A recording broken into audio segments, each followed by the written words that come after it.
여러분 요즘 한국이 아주 복잡한 상황 속에 있습니다. 여러분 한국 뉴스를 보시는 분들 아니면 제가 보니까 CNN 뉴스에서도 거의 하루도 빠짐없이 한국에 대한 뉴스가 등장합니다. 이 북한의 핵 문제 때문에 그렇죠. 그죠? 이 북한이 오랫동안 이 몰래 핵 미사일을 준비해 왔는데 이 두 가지의 목표를 가지고 준비를 했답니다. 하나는 얼마나 멀리 쏠 수 있느냐, 그죠? 멀리 쏘는 것 이게 기술이랍니다. 그래서 지금 북한이 미국과 딜을 하기 위해서 계속 이 문제를 이슈화하고 있는 것으로 봐서 미국까지 미사일을 쏠 수 있느냐 없느냐 이게 아마 굉장히 첫 번째로 중요한 목표점이었던 것 같아요. 그다음에 두 번째는 이 미사일만 멀리 쏴서 되는 게 아니라 그 미사일에 이 장착하는 이 탄두라 그러죠. 여기 폭탄을 달아야 되는데 얼마나 작게 하지만 얼마나 강력한 폭탄을 달 수 있느냐 이게 두 번째 이들의 숙제였고 목표였답니다.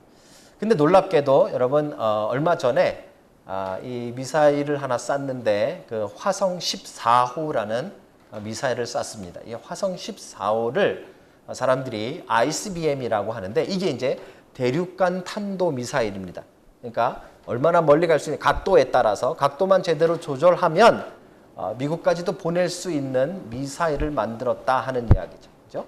그 다음에 또 그 후에 제 6차 핵실험을 했습니다. 이 핵실험은 아까 두 번째 말씀드렸던 이 폭탄을 얼마나 작게 그리고 얼마나 강력하게 핵폭탄을 만드느냐 하는 것인데 나타난 지진 규모나 이런 것으로 봤을 때 이제 폭탄도 완성이 됐다라고 사람들이 보는 것이죠.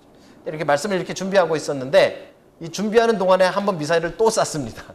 한 2, 3일 전에, 3, 4일 전에 한번 또 쐈는데 화성 12호라는 미사일을 쐈습니다. 화성 12호는 14호에 비해서 그 거리가 조금 짧은 것 같아요. 그래서 그 대륙간, 그러니까 멀리 나가는 것을 ICBM이라고 하고 그만큼 가지는 못하지만 그래도 상당히 중장거리까지 가는 것을 IRBM이다 이렇게 말을 한답니다. 저도 잘 모르는 단어이지만 찾아보니까 그렇게 나와 있어요.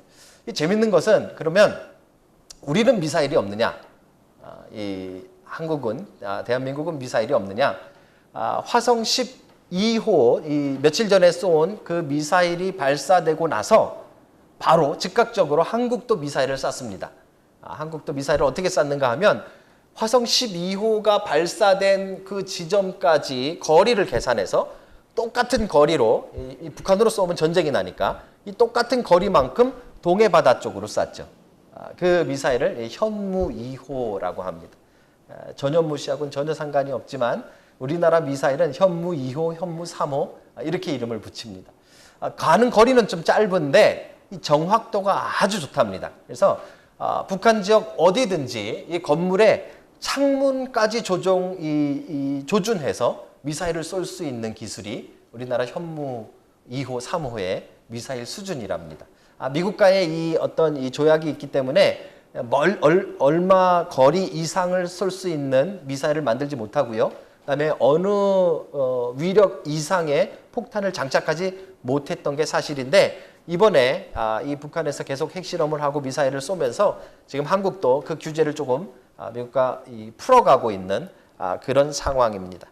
상황이 이렇다 보니까 군사 전문가들은 이제 이런 이야기를 합니다. 앞으로 세계 어느 나라든지 간에 전쟁이 일어나면, 이 전면전이 일어나면 이렇게 조금하게 싸우는 거 말고요. 나라 대 나라가 이제 전면전이 벌어지면 옛날처럼 뭐 이렇게 총 들고 막 고지를 점령하고 뭐 쓰러지고 뭐 인턴 상륙 작전하고 이런 거는 이제 거의 의미가 없다 이렇게 이야기하더라고요. 왜냐하면 전쟁이 일어나면 한 10여 분 만에 판도가 결정 난답니다. 단추 몇 번 눌러가지고 미사일 몇 번으로 벌써 이 전쟁의 판도가 결판 난다 이런 이야기를 제가 뉴스를 통해서 본 적이 있습니다. 그래서 이제는 이 정말 얼마나 그 나라가 그 군대가 강하냐, 얼마나 전쟁을 잘하느냐 이 문제는 더 이상 얼마나 많은 군인을 가지고 있느냐 이게 아닌 게 될 거죠. 여태까지는 굉장히 중요했는데 이제는 얼마나 많은 군인을 데리고 있느냐 이게 아니라 군사를 보유했느냐 이게 아니라 얼마나 최신의 무기를 보유하고 있느냐, 얼마나 성능 좋은 무기를 가지고 있느냐 하는 것입니다. 전쟁 이야기는 자꾸 이야기하면 우리 마음이 아프고 또 걱정이 되니까 그래서 그만하고요. 제가 이야기하고자 하는 건 영적 전쟁에 대한 이야기입니다. 영적 전쟁은 어떨까요? 우리도 영적 전쟁에 있어서도 사실 오해하는 부분이 있습니다. 영적 전쟁 그냥 열심히만 싸우면 된다고 생각을 하고 있지만 사실은 영적 전쟁에서도 무기가 있습니다. 예수님이 우리 손에 쥐어주신 영적인 무기가 있습니다. 그리고 그 영적인 무기를 얼마나 잘 사용하느냐에 따라서 여러분과 저의 삶 속에 나타나는 영적 전쟁의 승패가 가름된다는 것이죠. 그죠? 그 대표적인 영적 무기를 성경은 뭐라고 이야기하는가 하면 기도라고 이야기합니다. 기도는 우리의 영적인 무기입니다. 하나님께서 이 마지막 시대, 이제 예수님이 오시기 전까지 살아가는 사람들의 삶은 다 마지막 시대입니다. 예수님 승천하시고 그 이후에 예수님 재림 때까지의 삶은 다 마지막 시대입니다. 지금 여러분과 저도 마지막 시대를 사는 겁니다. 예수님이 내일 오실지, 1000년 뒤에 오실지, 500년 뒤에 오실지 모르지만 그때까지 다 이 마지막 시대를 사는 겁니다. 이 마지막 시대는 극심한 영적 전쟁의 시대입니다. 그죠? 그리고 영적 전쟁에 싸우라고 우리 주님이 우리 손에 쥐어주신 것이 바로 영적인 무기인 기도입니다. 자, 근데 여기 이제 문제가 있습니다. 무슨 문제인가 하면 여러분 기도를 잘 활용하고 계십니까? 이 영적 무기인 기도를 여러분 쓸 줄 아십니까? 제가 가만히 생각을 해봤습니다. 우리가 기도를 하긴 합니다. 그죠? 밥 먹을 때도 기도하죠. 밖에서 기도할 때는 여러분 밥 먹을 때 식기도할 때 식당 가서 밥 먹을 때 기도하면 옆에서 누가 볼까봐 미안하니까 이렇게 하고 기도하시잖아요. 대충. 그잖아요. 그죠? 코 만지는 척 감사합니다. 이렇게 하고 기도하잖아요. 어쨌든 우리 기도를 해요. 기도를 하는데 이 기도가 정말 영적인 무기고 이것을 우리가 어디에 어떻게 써야 되는지를 잘 알고 있느냐 하는 생각보다 우리가 모르고 있습니다. 그죠? 생각보다 우리가 기도를 많이 한다라고 생각하고 기도가 우리가 가깝다고 생각하지만 그 기도를 어디에 어떻게 써야 되는지 잘 모르고 살아가는 경우가 참 많습니다. 무기는 좋은데, 그죠? 미사일은 엄청난 미사일들이 있는데 쏠 줄 모르는 게 우리의 모습이 아닌가 그렇게 생각하는 것입니다. 오늘 놀랍게도 이제 예수님께서 우리에게 이 영적 무기인 기도를 어디에 어떻게 써야 되는가를 분명하게 우리에게 보여주고 계십니다. 오늘 여러분들이 이 말씀을 듣고 돌아가서는 그냥 머리로만 기도해야겠다 이렇게 끝나지 않기를 바랍니다. 여러분 삶 속에 정말 이 날카로운 영적인 무기인 기도가 되살아나고 이것으로 여러분의 삶 속에서 날마다 승리하는 여러분 다 되시기를 주님의 이름으로 축복합니다. 자, 우리 첫 번째로 보십시다. 이 마지막 시대를 살아가는 우리들에게 주신 이 영적 무기, 이거 어떻게 쓰는 것인가? 첫 번째 본문이 36절입니다. 36절을 한번 다 같이 읽겠습니다. 자, 시작. 이르시되 아빠 아버지여 아버지께는 모든 것이 가능하오니 이 잔을 내게서 옮기시옵소서. 그러나 나의 원대로 마시옵고 아버지의 원대로 하옵소서 하시고, 예수님은 이 영적인 무기인 이 기도를 어떨 때 쓰셨는가 하면 내 안에 내 욕심, 내 생각, 그 다음에 내 원이 막 일어날 때 이 내 소원을 누르고 아버지의 뜻을 이루기 위한 무기로 기도를 사용하셨어요. 이게 굉장히 중요합니다. 여러분, 예수님이 이 육신을 입고 이 땅에 오셨는데요. 예수님이 육신을 입고 이 땅에 오신 이유는 단 하나입니다. 육신을 입어야만 죽으실 수 있기 때문이에요. 예수님은 성경에 이제 우리가 다 정리해서 보니까 하나님을 삼위일체 하나님이다 이렇게 정리가 되어졌어요. 성경을 이렇게 계속 연구해서 정리된 것이 그거예요. 삼위일체라는 말은 세 분이 다 각각의 인격과 각각 독립된 존재이지만 어떤 부분에 있어서 세 분은 한 분처럼 공유하는 속성이 있다 이런 말입니다. 그죠? 그래서 한 분이신데 세 분인 거예요. 예수님은 성자 하나님이십니다.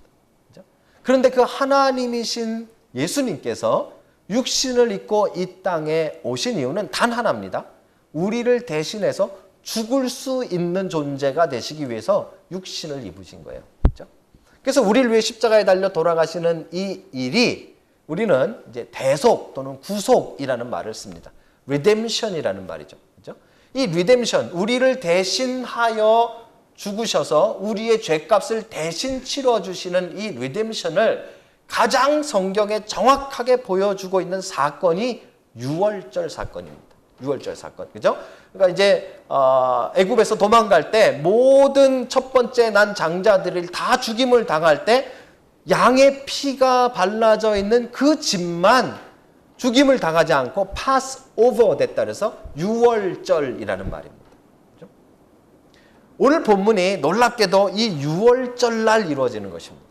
예수님이 붙잡혀 돌아가시는 그 날이 마치 그 어린 양이 죽고 그 피가 발라지듯이 그 유월절 날 예수님이 붙잡혀 돌아가시게 되는 것이죠. 그죠? 그래서 오늘 예수님께서 제자들과 함께 14장에 보면 이제 마지막 식사를 하십니다.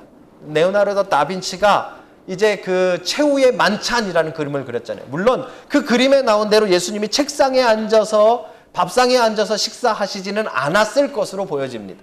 유대식으로 아마 비스듬히 누워서 하셨을 것이에요. 하지만 그 최후의 만찬은 특별한 저녁이 아니라 유월절 만찬을 말합니다. 예수님이 가지셨던 마지막 유월절 만찬이죠. 이 유월절 만찬의 맨 마지막 순서가 뭔지 아십니까? 맨 마지막 순서는 이 할례 시편을 찬양하는 것인데 시편 115편에서 118편에 해당하는 시편을 찬송으로 부르며 이 유월절 만찬을 그 당시 마무리했던 그런 풍습과 모습이 있습니다. 오늘 본문에 보시면 이 감람산으로 가면서 예수님이 제자들과 함께 갑자기 찬미하는 장면이 등장하게 되어지죠. 그죠? 그것은 갑자기 뜬금없이 왜 노래를 불렀을까? 지금 예수님이 붙잡히러 가시는데 마지막 장면으로 가시면서 뭐가 좋다고 노래를 부르셨을까? 그게 바로 할례 시편 찬양하는 겁니다. 유월절 만찬을 마무리하는 행사입니다. 그리고 감람산으로 이제 쭉 올라가신 것이죠. 그죠? 이 감람산은 특별한 장소입니다. 이 감람산에서 이제 예수님이 마지막 붙잡히시는 장소가 되는 것이 감람산입니다. 감람산에는 특별히 겟세마네라고 불리우는 특별한 공원 같은 지역이 있었는데 거기서 예수님이 붙잡히시게 되는 것이죠. 이 마지막 장소로 예수님이 올라가시는 겁니다. 이 마지막 장소에서 마지막 붙잡히시기 직전에 예수님이 특별하게 뭔가를 보여주셨는데 그게 바로 오늘 본문에 나오는 기도하는 장면입니다. 자, 이제 황당한 질문이 훅 들어갑니다. 예수님은 기도가 필요하십니까? 아까 말씀드렸잖아요. 예수님은 삼위일체 하나님이세요. 그 삼위일체 하나님이 기도가 필요하세요? 잘 생각해 보셔야 돼요. 어떤 분들은 기도가 필요하지 않다라고 생각합니다. 그러면 여기에 나오는 기도는 뭐냐? 예수님께서 그냥 모범을 보여주신 거래요. 중간에 보면 예수님이 새벽에 기도하는 모범을 보여주시잖아요. 그렇죠? 그래서 제자들 보라고 모범을 보여주신 거다. 이렇게 이야기하는 거죠. 그러니까 조금 이렇게 풀어서 우리식으로 생각을 하면 하나님이신 예수님까지도 기도했는데 우리 같은 인간이야 당연히 기도해야 되지 않냐? 이런 메시지를 가지고 기도하는 모습을 모범으로 보여주셨다라고 생각하는 사람들도 있습니다. 그게 맞다고 이야기하는 게 아닙니다. 저는 개인적으로 예수님이 기도가 필요하셨다라고 생각합니다. 우리가 기도를 필요로 하는 것과 좀 다른 의도로 예수님은 이 기도를 사용하셨기 때문에 그 본문이 이제 오늘 본문 읽은 36절에 등장하고 있는 것입니다. 예수님께서는요, 이 36절에 나오는 그 내용을 목적으로 그것을 이루시기 위해 기도가 필요하셨어요. 그리고 기도라는 영적 무기를 사용하셔서 아까 읽었던 36절을 결국 이루어내고 마시는 부분을 우리가 볼 수 있습니다. 이게 뭔가 36절을 조금 더 설명을 드리면 이렇습니다. 성경에는 이제 사람들을 세대로 나눕니다. 이 세대는 시대하고 다릅니다. 시대는 시간적 개념입니다. 그래서 뭐 80년, 90년 이렇게 세대가 있잖아요. 시대가 있잖아요. 그 시대적인 개념이 성경에는 없습니다. 성경에는 세대, 제너레이션 개념입니다. 그렇죠? 그래서 예전 세대가 있고 또 다른 세대가 올 것이다. 이렇게 개념으로. 첫 번째 세대는 아담에게 속한 세대입니다. 아담에게 속한 세대. 두 번째 세대는 예수 그리스도에게 속한 세대입니다. 로마서 5장 12절에 보시면 이것을 어떻게 설명하는가 하면 첫째 아담이라고 창세기에 나와 있는 아담을 설명하고 이 첫째 아담의 불순종의 이야기를 한 다음에 둘째 아담 예수 그리스도에 대한 이야기. 예수님도 아담이라고 설명합니다. 왜냐하면 예수님으로부터 새로운 제너레이션, 새로운 세대가 시작되기 때문에 그런 것입니다. 그렇다면 이 옛날 아담, 창세기에 나와 있는 이 옛날 아담에 속해 있는 세대는 어떤 특징이 있는가 하면 죄의 지배를 받는 세대입니다. 죄가 무엇입니까? 이 첫째 아담이었던 창세기에 나오는 아담과 이브가 첫 번째 인류로서 죄를 우리의 인간의 세상으로 가져오는데 그것은 선악과를 따먹는 모습으로 성경이 기록하고 있죠. 과일 따먹은 게 죄가 아닙니다, 여러분. 과일 따먹은 게 아닙니다. 얼마 전에 뉴스 보니까 지나가다 당근이 있길래 당근을 조금 이렇게 파서 먹으셨대요. 근데 알고 보니까 이 당근이 대학에서 연구하느라고 이 엄청난 몇십억 그 투자를 받아가지고 연구해서 마지막 단계에 이제 실험해야 되는데 그걸 지나가다가 고기 구워 먹는다고 다 빠먹은 거예요. 난리가 난 거죠. 그런 죄를 말하는 게 아니에요. 그런 죄를 말하는 것이 아니라, 그죠? 이 선악과를 따먹었다라는 이 내용 안에 뭐가 들어있는가 하면 하나님이 원하시는 것, 따먹지 말라는 하나님의 원하심, 하나님의 뜻, 이것이 있고 이 하나님의 뜻과 반대되는 내 뜻, 그것을 먹고 싶어하는 내 뜻, 내 뜻이 승리하고 내 뜻이 이겨버린 세대가 첫 번째 세대예요. 첫 번째 아담에 속한 세대. 그게 죄에 속한 세대예요. 자, 그렇다면 이 둘째 아담으로 오신 예수님은 뭘 하셔야 됩니까? 두 번째 세대, 이제 새롭게 예수님으로부터 시작되는 세대는 뭐를 강조해야 됩니까? 내 뜻이 죽고 내가 하고 싶은 대로가 아니라 오히려 하나님의 뜻이 이루어지는 것, 이게 두 번째 세대가 가져야 될 모습이고 두 번째 세대를 시작하는 예수 그리스도, 둘째 아담이 보여줘야 되는 영적인 모습인 것이죠. 무슨 말인지 여러분 이해하시죠? 그죠? 이건 이제 다른 세대를 사는 겁니다. 우리가 옛날 아담에게 속했는지 지금 예수 그리스도인 둘째 아담에게 속했는지 여러분 이걸 보셔야 되는 겁니다. 첫째 아담인 창세기에 나오는 그 첫째 아담에 속해 있는 첫 번째 제너레이션, 이 9세대는 어떤 세대인가 하면 내 소욕이 예수님 하나님의 뜻을 이기고 하나님의 뜻보다 내 뜻대로 살아가는 모습이에요. 이걸 사사기 맨 마지막 장 마지막 절이 뭐라고 이야기했는가 하면 이스라엘의 왕이 없으니 모든 사람이 각자가 자기의 소견에 옳은 대로 행하니라. 지 하고 싶은 대로 살더라, 이 말이잖아요. 이게 9세대의 모습인 거예요. 오늘 예수님이 보여주시는 것은 무엇인가 하면 36절에 바로 이것을 보여주는 거예요. 이르시되 아빠 아버지여 아버지께는 모든 것이 가능하오니 이 잔을 내게서 옮기시옵소서. 이게 예수님의 소원이고 예수님의 뜻이에요. 예수님이 원하시는 것은 십자가를 지지 않는 것이고 예수님의 육신이 원하시는 것은 지금 이 어려움을 피하고 고난을 도망가는 것이에요. 그런데 그 다음이 중요한 거잖아요. 예수님의 기도는 지금 앞부분이 중요한 게 아니에요. 하지만 내 원대로 마시옵고 아버지의 뜻대로 하시옵소서. 예수님은 지금 첫째 아담의 시대를 종결시키는 거예요.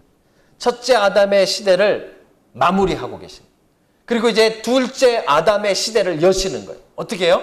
내 소욕을 죽이고 하나님의 뜻이 이루어지게 하는, 내 안에서요, 내 욕심이 죽고 하나님의 소원이 살게 하는 그 일을 시작하심으로 새로운 세대를 열고 계시는 거예요. 여러분과 제가 그리스도인이 됐다는 것은 이 새로운 세대를 살아가는 거예요. 마지막 때에 우리가 살아가야 될 모습은 바로 예수님이 보여주고 있는 이 둘째 아담인 예수님에게 속한 모습으로 사는 거예요. 내 하고 싶은 대로 내 뜻대로 사는 것이 아니라 하나님의 뜻이 승리하도록 살아가는 거예요. 이게 어렵단 말이에요. 이게 어렵잖아요, 여러분. 목사인 저도 그렇고 여러분들도 그렇고 우리가 정말 원하는 건 뭡니까? 내가 하고 싶은 대로 하는 거잖아요. 하나님의 뜻이고 뭐고 간에 좀 내가 편하고 내가 원하는 일들이 이루어지기를 바라잖아요. 우리는 기도도 그럴 때 쓰잖아요. 놀라운 사실은 이 복잡한 우리 안에 일어나는 하나님의 뜻과 내 뜻의 충돌이라는 이 놀라운 이 어려운 문제를 예수님이 어떤 무기로 이기고 계시는가를 보셔야 됩니다. 뭘로요? 기도로 이기시는 거예요. 기도는 이럴 때 쓰는 거예요. 기도가 영적 무기이고 이 영적 무기를 언제 써야 되는가? 내 안에 내 소욕과 하나님의 소욕이 부딪힐 때 내 소욕을 죽이고 내 욕심을 죽이고 하나님의 뜻이 이루어지게 하기 위해서 기도를 쓰시는 거예요. 예수님이 지금 첫 번째로 그것을 우리에게 보여주시고 있어요. 우리 얼마나 거꾸로 살고 있습니까? 우리 기도를 한번 쭉 보세요. 하나님, 우리 아이들도 아까 뭐 멍멍이 사주세요. 뭐 해주세요. 뭐 해주세요. 우리가 생각하는 기도는 그거잖아요. 내가 원하는 게 이루어지는 게 우리의 기도의 핵심이잖아요. 무기를 잘못 쓰고 있는 거예요. 쏠 줄 모르는 거예요. 총을 거꾸로 들고 쏘는 거예요, 지금. 예수님이 보여주신 기도의 모습은, 이 기도의 무기의 사용법은 거꾸로예요. 내 욕심이 죽고 내 생각이 죽고 내 소욕이 죽고 하나님의 뜻이 사는. 여러분, 이 영적인 무기로 여러분 안에 하나님의 뜻이 살아나는 놀라운 일이 일어나기를 주님의 이름으로 축복합니다. 이 마지막 세대를 살기 위해서는 이 무기밖에 없어요. 다른 방법이 없어요. 여러분, 아무리 좋으신 분이고 아무리 의지가 강하고 아무리 대단한 분이어도 죄송하지만 우리 욕심을 이길 방법이 없습니다. 뭐밖에 없습니까? 기도밖에 없습니다. 여러분, 그 일을 위해서 여러분의 기도가 다시 살아나기를 주님의 이름으로 축복합니다. 하나님의 뜻이 이 기도를 통해서 내 욕심을 이겨내고 내 생각을 이겨내고 내 경험을 이겨내고 내 바람을 이겨내고 하나님의 뜻이 이 땅 가운데 이루어지는 놀라운 역사가 이 기도를 통해 여러분과 제 삶에 나타나기를 주의 이름으로 축복합니다. 두 번째로요, 이 영적인 무기 어떻게 써야 되는가? 이 영적 무기인 기도를 어디에 써야 되는가? 38절에 보면 두 번째가 나옵니다. 한번 같이 읽겠습니다. 시작. 시험에 들지 않게 깨어 있어 기도하라. 마음에는 원이로되 육신이 약하도다 하시고.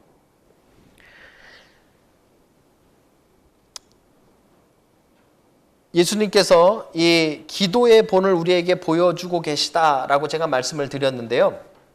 물론 예수님이 했으니까 무조건 해라 이런 건 아니지만 예수님이 우리에게 의도적으로 이 기도에 동참할 것을 보여주고 계세요. 오늘 본문에 보니까 예수님이 혼자 기도하시면 되잖아요. 그리고 어차피 내용상으로 볼 때 혼자 기도하시고 끝났어요. 그런데 중간중간에 예수님은 계속해서 제자들이 함께 기도에 동참해 주시기를 바라는 모습이 등장해요. 그래서 맨 처음에 기도하러 가시면서도 조금 떨어져 기도하시면서도 얘들아 내가 아주 너무 힘들게 됐으니까 좀 기도하고 있어라 그러고 가셨잖아요. 가서 이제 하나님 앞에 나는 이 잔을 옮겨주시고 뭐 한참 기도하시고 그리고 내 뜻대로 마시고 아버지 뜻대로 하시옵소서 그렇게 기도한 다음에 제자들이 기도하나 와보신 거예요. 제자들이 기도하기를 원하셔서 오신 거예요. 왔더니 제자들이 한참 자고 있었습니다. 그죠? 37절에 보니까 돌아와 제자들이 자는 것을 보시고 베드로에게 말씀하시되 시몬아 자느냐 네가 한 시도 깨어 있을 수 없더냐 시험에 들지 않게 깨어 있어 기도하라 마음에는 원이라도 육신이 약하도다. 하나님이 원하시는 우리 주님이 우리에게 원하시는 모습은요. 이 마지막 때에 기도에 동참하는 모습이에요. 이걸 지금 다른 말로 성경이 어떻게 우리에게 설명하고 있는가 하면 깨어있는, 영적으로 깨어있는 모습이에요. 그렇죠? 영적으로 깨어있는 것과 이 기도에 동참하는 것은 아주 밀접한 관련이 있습니다. 여러분이 지금 요즘 영적으로 잘 살고 있는지 하나님이 원하는 영적인 삶을 살고 있는지 그렇지 않은지 다음하게 알 수 있습니다. 여러분 스스로가 알 수 있습니다. 어떻게 해요?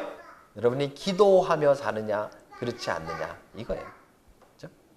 여러분이 살면서 정말 충분한 기도 가운데 풍성한 기도 가운데 여러분들이 살아가시고 계시다면 영적으로 깨어있다고 보셔도 거의 틀리지 않습니다. 그런데 반대로 여러분들이 기도가 멀어지고 그죠? 여러분들의 기도가 점점 뜸해지고 있다면 여러분 죄송합니다만 영적으로 깨어있지 않을 가능성이 상당히 높습니다. 이 마지막 때에 영적으로 잠자면서 영적으로 깨어있지 못하면서 절대로 여러분 살아남아 있을 수가 없습니다. 그래서 우리는 영적으로 깨기 위해 이 기도를 사용해야 됩니다. 예수님은 지금 제자들에게 이 두 번째를 말씀해 주시는 거예요. 이 기도 언제 써야 되느냐? 영적으로 깨기 위해서. 육신이 우리를 이기고 우리로 영적으로 무딘 잠 가운데 빠지게 할 때 우리는 반대로 이 기도를 통해서 영적으로 깨어나는 일을 하는 것이죠. 영적인 무기예요. 가만히 있으면 여러분 기도가 저절로 되는 게 아님을 분명하게 아셔야 돼요. 제가 막 신학을 시작해가지고요. 저희 아버지한테, 아버지 살아계실 때요. 이제 신학을 한 8년을 고민하다 신학을 했으니 아버지는 어떻게 생각하실까? 굉장히 제가 이 두려움 반 또 기대 반 아버지에게 이제 여쭤봤어요. 아버지랑 이런저런 얘기를 하다가 저희 아버지 목회를 하셨었는데 저희 아버님이 이런 이야기를 하시더라고요. 친구 목사님의 아들도 신학을 해서 목사가 됐대요. 그런데 이 친구 목사님의 아들이 볼 때 아버지가 이 목사로 살아가는 게 좀 괜찮아 보였나 봐요. 아마 목사님 좀 큰 교회 이렇게 목회를 하셨던 것 같아요. 좀 괜찮아 보였나 봐요. 보니 여러분들 보시기에도 그렇잖아요. 저 목사 뭐 가면은 뭐 대접도 잘 받는 것 같고 이렇게 뭐죠? 이렇게 좀 편한 것 같고 시간도 널널한 것 같고 그렇게 보이잖아요, 그렇죠? 그래가지고 그 아들도 아버지의 모습을 보면서 나도 목사가 돼야겠다 그래가지고 신학교에 가서 공부도 곧잘 했답니다. 그래서 아주 빠르게 목사 안수를 받고 목사가 됐어요. 그래서 지방에 좀 시골 쪽에 목회를 시작을 했는데 다른 거는 이건 생각을 못한 거예요. 다른 건 다 이렇게 계산을 했는데 이거 한 가지 생각을 못한 거예요. 새벽 예배 생각을 못한 거예요. 시골에 가면요. 아직도 몇 시에 새벽 예배 합니까? 4시 반쯤 합니다. 4시 반쯤. 이 목사님, 아들 목사님이 그거는 생각을 못한 거예요. 한 1년을 하니까요. 정신이 없더래요. 정신. 원래 새벽에 잠이 많으신 스타일은. 그래 결국은 몇 년 하다가 그만뒀다 그러시더라고요. 그 얘기를 우리 아버지가 저에게 왜 했는지 모르겠어요. 겁을 주시려고 했을까요? 저는 반대로 그 얘기를 들으면서 괜찮다 생각했어요. 왜냐하면 저는 좀 새벽형이에요. 새벽에 어렸을 때부터도 남들 다 잘 때 혼자 바스락바스락 일어나가지고 왔다 갔다 하고 하는 애가 저였어요. 그래서 저는 새벽 예배가 그렇게 힘들다고 생각을 안 했던 거죠. 특별히 오클랜드에서 10년 담임 목회를 하면서도 새벽 예배 때문에 그렇게 큰 어려움은 별로 없었어요. 물론 육체적으로 좀 피곤하지만 그래도 즐겁게 잘 해왔어요. 근데 제가 이 말씀을 읽으면서 다시 깨달은 게 있습니다. 저는 제가 아침형 스타일이어서 새벽 예배를 잘한다 이렇게 착각하고 있었던 거예요. 근데 웰링턴에 와서 가만히 보니까 저희가 이제 새벽 예배를 시작하지 못하고 한동안 이제 계속 이 주중에 새벽 기도회가 없었잖아요. 나름대로 와서 처음 몇 달은 제가 새벽에 혼자 말씀을 보고 우리 성도님들 내주신 그 등록증 보면서 한 사람 한 사람 놓고 기도도 하고 이런 시간을 좀 가졌어요. 그런데 보니까 감기에 왜 이렇게 자주 걸리나요? 웰링턴 오니까 몸이 부실해서 그런가? 감기에 걸려가지고 좀 쉬어야겠다 해가지고 한 몇 주 쉬기 시작했어요. 푹 쉬는. 지금까지 푹 쉬고 있습니다. 푹 쉬. 큰 착각을 하고 있었던 거예요. 저는 제가 기도를 잘하는 스타일이라고 착각을 하고 있었던 거예요. 많은 성도들도 이런 착각을 해요. 본인은 기도를 잘하고 있다고 착각을 해요. 그런데 거꾸로였던 거예요. 제가 목사였기 때문에 새벽 기도가 있었기 때문에 어쩔 수 없이 그 울타리 때문에 기도를 하고 있었던 것이지 제가 기도를 잘하는 스타일이었기 때문에 새벽 예배를 한 게 아니라는 말이에요. 그럼 제가 무슨 말씀 드리는지 아십니까? 우리 인간은요. 가만히 놔두면 저뿐만 아니라 가만히 놔두면 기도를 안 하게 되는 스타일이에요. 우리는 가만히 놔두면 우리가 기도를 잘하게 될 거라고 착각하고 있어요. 근데 여러분 절대로 가만히 놔두면 스스로 기도를 잘하는 사람이 별로 없습니다. 우리는 작정을 해야 돼요. 그래서 영적 무기라고 부르는 거예요. 우리는 각오를 해야 돼요. 우리는 희생을 해야 돼요. 뭐 새벽 기도회든 뭐 저녁 기도회든 뭔가 우리가 어디인가 매여 있어야 기도하게 된다는 것이죠. 그렇죠? 여러분도 그렇게 동의하십니까? 저만 그렇게 연약한가요? 저는 이 말씀 읽으면서 다시 크게 깨달았어요. 내가 기도를 잘해서 새벽 예배를 하는 것이 아니라 새벽 예배가 있었기 때문에 내가 그나마 기도할 수 있었구나. 그래서 여러분 조금 이게 좀 새는 이야기지만요. 그래서 여러분 우리 좀 인터넷으로라도 방송으로라도 서로 좀 새벽 예배에 여러분도 동참하시고 저도 좀 기도하자 이렇게 지금 만들어 가는 겁니다. 그래서 같이 그 시간에 한 6시 반쯤에 오래도 안 걸리잖아요. 한 30분 정도 길게 하시는 분들은 30분 뭐 짧게 하시면 뭐 15분 말씀은 한 5분 정도밖에 안 되니까 같이 그날의 말씀 듣고 같이 기도하고 그렇게 같은 말씀으로 한 공동체가 하루를 시작하는 그런 일들이 좀 시작되어지고 여러분들이 참여되어지기를 주님의 이름으로 축복합니다. 어땠든지 간에 뭐 꼭 방송 아니더라도 여러분, 우리는 가만히 있으면 기도할 수 없는 존재들입니다. 우리가 영적으로 깨어있기 위해서는 우리는 기도해야 됩니다. 그렇죠? 우리가 영적으로 마지막 세대를 깨어 살아가기 위해서는 억지로라도 힘을 내서 기도하는 존재가 돼요. 기도는 우리의 영적인 무기입니다. 우리의 잠자는 영혼을 깨울 영적인 무기입니다. 여러분, 이 기도의 무기를 잘 활용하셔서 여러분들이 깨어있는 여러분들 다 되어주시기를 주님의 이름으로 축복합니다. 자, 마지막 세 번째로요, 이 기도를 어디에 써야 되느냐, 어떻게 써야 되느냐, 41절 42절을 한번 보십시오. 오늘 우리가 비가 오고 좀 이렇게 혼란스러워서 그냥 같이 읽는데 목소리가 다 이렇게 이 박자가 안 맞는 것 같아요. 우리 힘을 합쳐서 41절 42절 다시 한번 힘을 합쳐서 박자 맞춰서 한번 읽어보겠습니다. 시작. 세 번째 오사 그들에게 이르시되 이제는 자고 쉬라. 그만 되었다. 때가 왔도다. 보라, 인자가 죄인의 손에 팔리느니라. 일어나라, 함께 가자. 보라, 나를 파는 자가 가까이 왔느니라. 아멘. 우리가 지금 무슨 이야기를 하고 있는가 하면 예수님이 무엇 때문에 기도를 하셨을까? 그죠? 예수님의 기도의 목적은 무엇일까라는 것을 통해서 우리도 기도를 왜 해야 되는가, 이걸 조금 지금 찾아가고 있는 것입니다.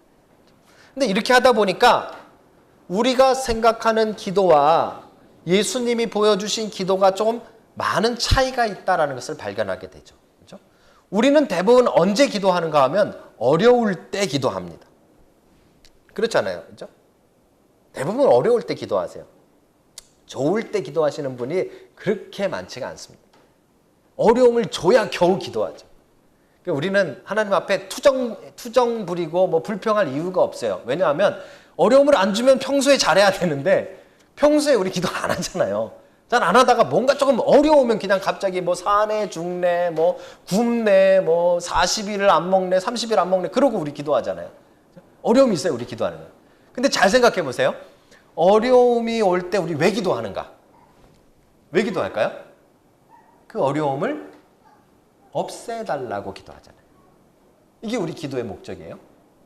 우리가 대부분 기도할 때는요, 우리에게 이제 어떤 일이 일어날지를 좀 미리 알고 그 어려운 일들이 오면 좀 피해가고 좀 좋은 일들이 오게 해달라고 기도하는 거죠. 우리 이게 기도라고 생각을 하시는 거죠. 예수님을 한번 보십시오. 지금 여러분, 예수님은 지금 일어나는 이 일들을 알았을까요? 몰랐을까요? 다 아셨어요. 14장을 우리 처음부터 쭉 읽어보시면 예수님은 가룟 유다가 배신할 거 아셨어요. 자신의 사랑하는 12제자 가운데 한 사람, 나와 함께 그릇에 손 놓는, 나와 함께 먹는 자 중에 한 사람이 나를 배신하리라, 가룟 유다를 알고 계셨어요. 그렇죠? 가룟 유다만 아셨어요? 베드로가 배신하실 것도 알았어요. 사랑하는 주제자가 막 갑자기 일어나서 다 예수님을 버릴지라도 나는 안 그럽니다, 그러고 막 난리를 칠 때 예수님 얼마나 웃기셨겠어요. 네가 임마 조금 있으면 나를 모른다고, 마가복음 보시면 나를 저주하며 모른다고 할 넌데, 그거 예수님 알고 계셨잖아요. 예수님이 지금 겟세마네 가시면서 여기서 붙잡히실 거 아셨어요, 모르셨어요? 아셨단 말이에요. 예수님이 결국 십자가를 지실 것 아실까요? 모르셨을까요? 아셨어요. 그것 때문에 오셨어요. 그럼 왜 기도하신 거예요? 그 십자가를 피하게 해달라고 기도하신 게 아니잖아요. 그 어려움을 면하게 해달라고 기도하신 게 아니에요. 우리가 생각하는 기도랑 다른 거예요. 우리는 어려운 일들은 좀 피해가고 나쁜 일들은 좀 없어지고, 하나님 이 고통은 내가 안 당했으면 좋겠고, 이런 문제들은 나한테 안 왔으면 좋겠고. 그래서 어떤 분이 그러세요. 목사님, 기도를 왜 해야 됩니까? 기도해도 병 나는데. 기도 왜 해야 됩니까? 기도해도 사업 망하는데. 기도 왜 해야 됩니까? 기도해도 애들 학교 떨어지는데. 기도해도 어려운데 왜 기도해야 됩니까? 이런 질문 하시는 분들 계세요. 오해하시는 거예요. 우리는 기도를 잘 되려고만 기도한다라고 생각을 하시잖아요. 여러분, 예수님은 그렇게 보여주고 계시지 않으세요? 이 영적 무기를 어떻게 써야 되는가를 잘 보셔야 돼요. 우리는 여태까지 잘못 쓰고 있는 거예요. 손잡이 잘못 잡고 있고요. 우리한테 이 총구를 우리한테 대고 이러고 있는 거예요, 지금. 예수님은 이 어려움들이 오는 것을 다 알고 계셨고요. 그런데 기도하셨어요. 왜요? 그 일들을 맞이하는 준비를 하신 거예요. 41절, 41절을 다시 보세요. 세 번째 오사 그들에게 이르시되 이제는 자고 쉬라. 그만 되었다. 때가 왔도다. 예수님은 알고 계셨고요. 이 마지막 시간에, 이 마지막 장소에서 뭘 하셨나 하면 자신을 잡으러 오는 사람들을 준비하기 위해서, 그 사람들, 그 환난, 그 고통, 그 죽음을 준비하기 위해서 지금 기도하고 계시는 거잖아요. 기도는 환난을 피하고 도망가기 위한 게 아니에요. 기도는 하나님의 마음을 바꾸기 위한 것도 아니에요. 기도는 우리 앞에 일어나는 그 어떤 일들을이라도 감당할 영적 준비를 위해서 하는 거예요. 이 기도의 사용법이, 우리 예수님께서 우리에게 언제 왜 기도해야 되는가를 이렇게 우리가 생각하기에는 말도 안 되는 방법으로 우리에게 지금 보여주고 계시는 거예요. 우리는 기도해서 어떻게든지 빠져나가고, 우리는 기도해서 어떻게든지 좋은 일만, 꽃길만 걷고, 우리는 어떻게든지 기도해서 좋은 것만 받고, 우리는 어떻게든지 기도해가지고 환난을 피해갈 생각들만 하고 있을 때, 예수님은 기도는 그런 무기가 아니고 그렇게 쓰는 것이 아니라는 것을 우리에게 보여주고 계시어요. 이 마지막 때, 제가 마지막 때라고 말씀드렸습니다. 여러분, 우리에게 환난이 없을 수 없습니다. 특별히 주를 위해 살아간다면, 하나님을 위해 살아간다면 예수님이 말씀하시는 대로 우리는 고난도 함께 받아야 할 것이라고 주님이 분명히 말씀하셨습니다. 그러니 우리의 삶이 꽃길만이 될 것이라는 착각을 버려야 되는 거예요. 우리의 삶에 맨 돈이 떨어지고, 우리의 삶에 맨 대박이 나고, 우리의 삶에 맨 좋은 것만 생기는 것이 기도 응답이 아니라는 말입니다. 진짜 기도 응답은 그 어떤 어려움을 당할지라도 여러분 거기에 굴하지 않고, 거기에 넘어지지 않고, 거기에 포기하지 않고, 거기에 쓰러지지 않고 영적으로 담대하게 준비하는 게 기도의 역할인 것입니다. 예수님은 자신의 앞에 이제 곧 다가올 그 환난, 사랑하는 제자가 배신하고 그 제자가 데리고 온 그 대제사장들의 군사들에 의해서 붙잡혀 가서 매질을 당하고 이제 십자가에 달려서 결국은 피 흘리며 죽어야 될 그 고통과 환난을 코앞에 두고 기도로 준비하시는 거예요. 기도는 이런 영적인 무기입니다. 사랑하는 성도 여러분, 이 마지막 때에 이 기도가 없이는 여러분 아무것도 준비할 수가 없습니다. 이 세상을 마지막까지 살아갈 용기가 여러분과 저에게 없습니다. 실력이 없습니다. 그래서 우리에게 주신 것이 바로 이 영적 무기인 기도입니다. 얼마나 놀라운 무기입니까? 그죠? 이 놀라운 영적 무기로 여러분들 무장하시는 여러분들 되시길 주님의 이름으로 축복합니다. 이 사용법을 제대로 아셔야 됩니다. 착각하면 안 됩니다. 내 뜻을 관철하기 위한 것이 기도가 아닙니다. 기도는 내 뜻을 죽이고 하나님의 뜻이 이루어지는 것이 기도의 목적입니다. 기도는 내 육신이 펄쩍펄쩍 뛰어다니는 것이 아닙니다. 기도는 영적으로 잠자기 위한 것이 아닙니다. 기도는 내 육신을 죽이고 내 영이 살아나게 하기 위해서, 깨어나게 하기 위해서 무장하는 것이 기도입니다. 그리고 기도는 환난을 교묘하게 피해 나가기 위해서 사용하는 것이 아닙니다. 기도는 여러분이 어떤 일을 당하든 어떤 문제를 만나든 넉넉히 감당할 영적 능력을 공급받고 준비하기 위해 행하는 것이 기도입니다. 여러분, 그 놀라운 기도의 능력들을 경험하시기를 주님의 이름으로 축복합니다. 기도하시겠습니다.